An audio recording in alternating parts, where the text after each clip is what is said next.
Amis du jour, chalutations. Pour les petits nouveaux, moi c'est Sekhmet, et je vous souhaite la bienvenue dans mon podcast littéraire. Dans mon émission, je vais tenter 3 fois par semaine de vous donner envie de découvrir des livres de tout poil, récents et moins récents. Alors, si ça vous tente, c'est par ici la suite.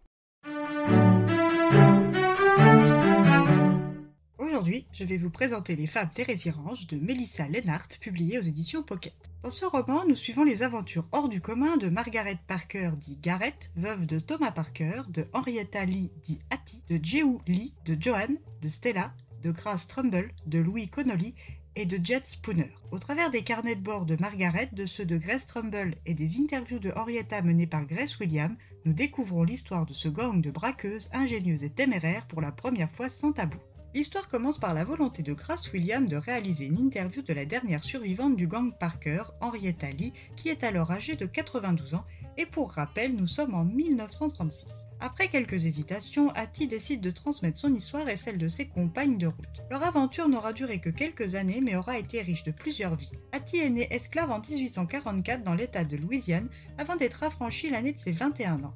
Elle a égorgé son maître, puis fui, s'est cachée en s'enrôlant dans le 10e régiment de cavalerie de l'armée américaine dans l'unité des Buffalo Soldiers en se faisant passer pour un homme, et quand son identité a été percée à jour, elle a de nouveau pris la fuite avant de tomber sur le ranch de Margaret. Cette Anglaise et son mari sont éleveurs de chevaux Mustang et donnent asile à des femmes qui en ont besoin. Hattie coche toutes les cases et reste donc auprès de Garrett. En 1872, Thomas Parker meurt de phtisie, laissant la gestion du ranch à sa veuve, à ses protégés et à Jehu Lee. Margaret, qui a toujours été plus douée que son mari pour le dressage des chevaux, gère bien son héritage jusqu'à ce que son voisin, le colonel Louis Connolly, qui en réalité n'a jamais dépassé le grade de lieutenant durant son service militaire, décide que sa réussite à elle et à son groupe ne lui pose problème. Il décide de lui proposer le mariage et l'association de lords de ranch qu'il estime complémentaires. Garrett aime trop sa liberté et bien évidemment refuse.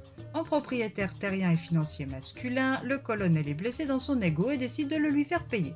Il joue de ses relations et ne lui offre d'autre option que de lui céder son ranch pour une poignée de cacahuètes. Ce que le colonel ignore, c'est que les 5 femmes de ce ranch plus Jehu ont de la ressource et que, comme le dit l'adage, la fin justifie les moyens.